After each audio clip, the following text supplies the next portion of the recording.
এই যে আমার গরুকুল সুমতি মামা দাঁড়াবেন নারায়ণ বাবু সভাপতি একটা কথা বললে আমার আপন তো বল না সবাই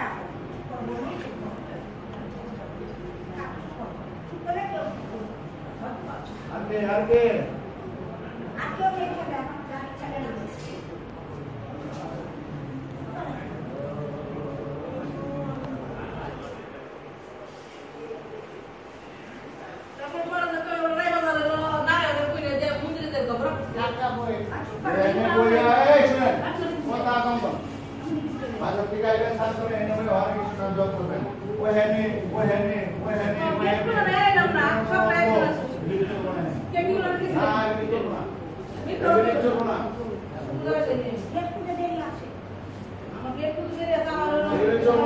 সকাল 7টায় মন্দিরে তার আগে